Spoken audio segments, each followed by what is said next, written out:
आज कुछ ऐसा सुखद संयोग भी है।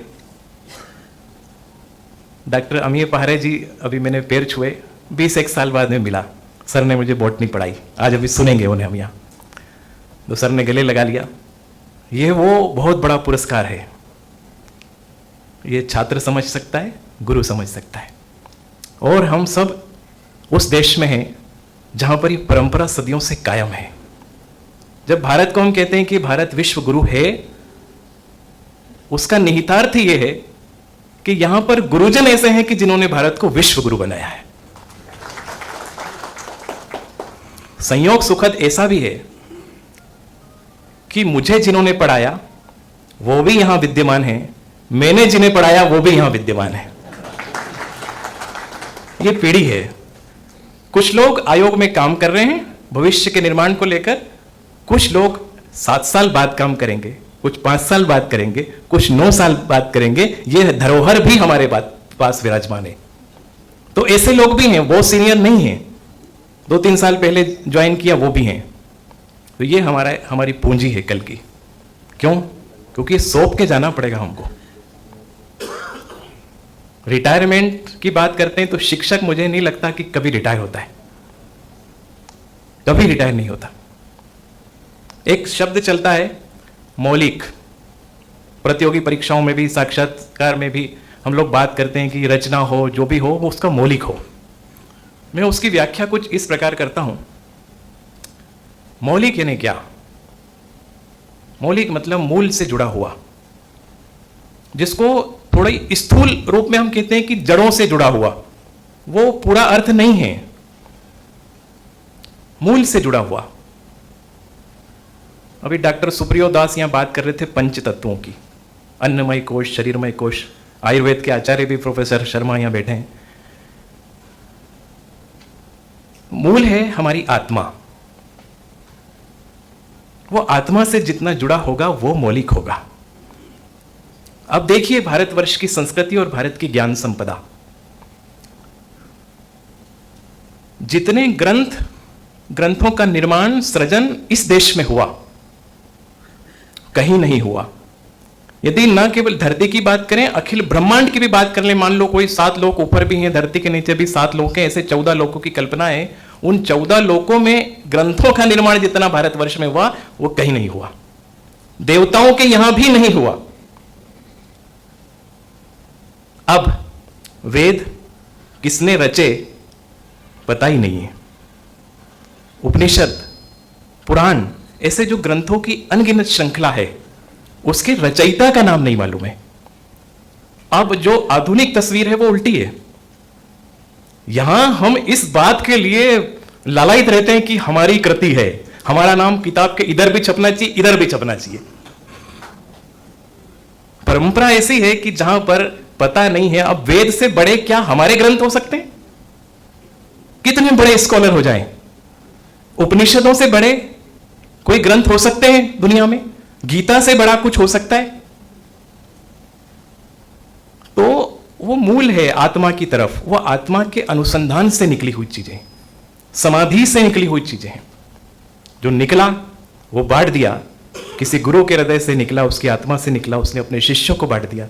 उनसे जो कुछ जितना ले सके उन्होंने नीचे बांट दिया, फिर बांट दिया, फिर बांट दिया।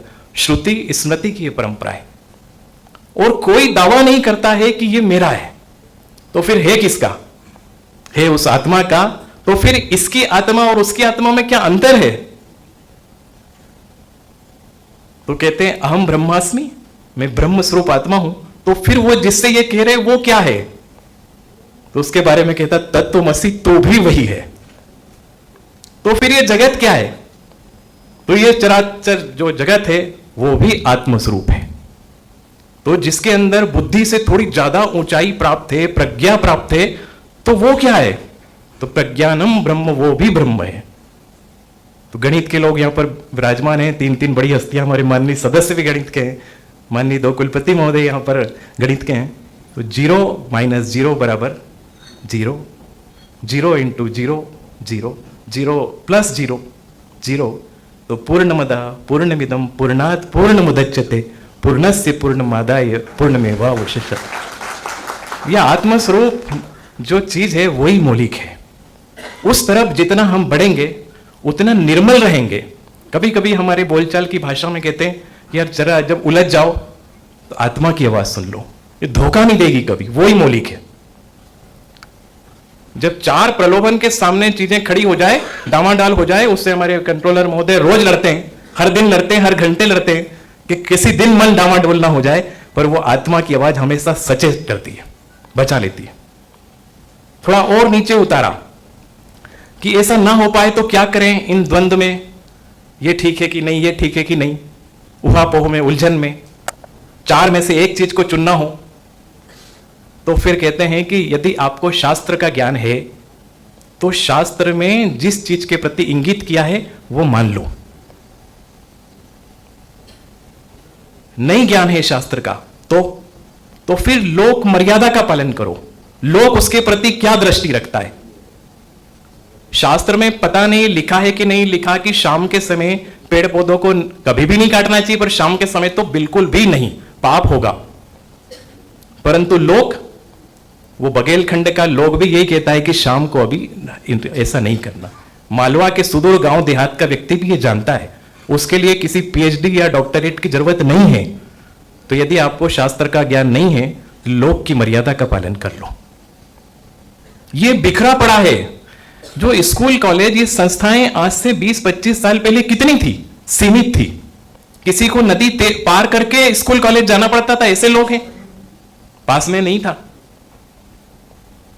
अब बहुत सारे हैं, परंतु जीवन मूल्य और नैतिक मूल्य की दृष्टि से आज समाज का मूल्यांकन करें तो देखो कि जमाना वो अच्छा था कि जमाना आज अच्छा है। तो इन बातों की चिंता किसको करनी पड़ेगी? ये आपको और हमको करना ही पड़ेगी, भाग नहीं सकते हम। ईश्वर ने चुना है हमको उसके लिए, क्योंकि किसी 100 पेज की किताब कोई विद्यार्थी पढ़ेगा, वो कितना असर करेगी मुझे नहीं मालूम, परंतु जो 1-2 लाइन शिक्षक जो बोलता है अपने आत्मा की गहराई से, वो उस 100 पेज की किताबों से कई गुना ज्यादा असर करेगी। ये शाश्वत सत्य है। इसलिए मौलिक, इस पे विचार करना चाहिए कि मौलिक अनंत है, अनवरत है, कभी सूखेगा नहीं, कभी मिटेगा नहीं। उस जो अनवरत चलने वाली धारा है उसके हम वाहक हैं, उसके अंश हैं, उसके घटक हैं। इसलिए भाग्यशाली भी हैं और इसलिए शक्तिशाली भी हैं। व्यक्तिगत रूप से किसी की शक्ति, किसी की चेतना, किसी की ताकत सीमित हो सकती है, परंतु जब उस अनंत के साथ हम जुड़ते हैं तो अनंत शक्तिशाली हो जाते हैं। सीमा ही नहीं है कि हम क्या कर डालेंगे। और हमेशा संकल्प शुभ करना चाहिए। तन्मे मनः शुभ संकल्प मस्तु। क्यों? ये मेरे विनोद शर्मा जी बैठे हैं हमारे साथी, आज बोलेंगे। हम लोग 4-6 लोग गपबाजी कर रहे थे खाली समय में। मैं रतलाम कॉलेज में रहा 5 साल, हमारे 2-2 प्राचार्य यहां बैठे हैं। आखिरी मेरा रतलाम ही था। तो गपबाजी करते समय बहुत ये जो डिबेट्स और सांस्कृतिक कार्यक्रम और इत्यादि इत्यादि, हिंदी के लोग थोड़े ज्यादा इन चीजों में सक्रिय रहते हैं। सक्रिय रहता था, मंच तो मंच ही था अपने लिए। तो इन लोग बोले कि आखिर करोगे क्या चुनाव लड़ोगे? मैं कहा नहीं, राजनीति में बिल्कुल रुचि नहीं है मेरी। आज भी कहता हूं कि बिल्कुल रुचि नहीं है। फिर क्या करोगे? इतने शानदार भाषण देते हो, ये सब करते हो, संचालन करते हो। संचालन मेरा प्रिय विषय रहा कार्यक्रमों का। और कोई पूछता है कितने किए, तो मैं उनको संख्या 5-1 हजार बताता हूं। तो आज यदि मैं अध्यक्ष नहीं होता तो इस कार्यक्रम का सुबह से शाम तक संचालन नहीं करता। तो फिर इन्होंने बोला, तो ये जो मौलिक की बात कर रहे हैं, आत्मा की आवाज, तो मैंने कहा कि भगवान यदि मुझे मौका देगा तो मैं ऐसे क्षेत्र में काम करना चाहूंगा कि जहां पर बेरोजगारों को नौकरियां मिले। जब ना मुझे पीएससी में आने का मेरे योजना थी, कुछ भी नहीं था, पर वो पता नहीं किसी क्षण ऐसा कोई घटनाक्रम घट जाता है, वो आज सत्य हो गया। बेरोजगारों की पीड़ा मैंने बहुत, अब मैं आज उन सब चीजों का उल्लेख नहीं करूंगा, विषयांतर भी हो जाएगा, बहुत नजदीक से देखी है और सही भी है कि उसका संघर्ष क्या होता है। मैंने बीएससी किया, सर ने बॉटनी पढ़ाई। एमए हिंदी में किया क्योंकि केपी कॉलेज में पढ़ते ही पढ़ते मेरे प्रोफेसर बोलने लग गए थे कि तू अब एमएससी मत करना, तेरा रुझान इधर साहित्य और इस तरफ जाएगा तो बढ़िया रहोगे, तुम सफल रहोगे। मैंने अपने गुरुजनों की बात मान ली, हिंदी किया, फिर पीएचडी किया, ये सब। तो बीएससी उस समय बड़ा कठिन रहता था क्योंकि फर्स्ट ईयर में 190 की क्लास थी तो 2-3 ही लोग पास होते थे। तो मैंने केपी कॉलेज में अपनी बैच में उस समय तो टॉप किया था। तो फिर जो भी हुआ बीएससी, तो हमारे मन में कल्पना ये थी कि बीएससी करने के बाद नौकरी तो ये रखी है, क्योंकि जब ऐसी स्थिति हो कि कोई 190 में से 2 पास हो रहे हैं तो ये रखिए। पर कड़वा सच ये था कि मैं पीथमपुर की फैक्ट्री में अपनी डिग्री मार्कशीट लेके ना जाने किन किन फैक्ट्रियों में गया कि मुझे नौकरी मिल जाए, परंतु मैं खाली हाथ लौटा था। मैंने वो बेरोजगारी की पीड़ा समझी है, तो मुझे भगवान ने वो कुर्सी दी है कि मैं हमेशा न्याय करूंगा, ये भगवान मुझसे न्याय करूंगा।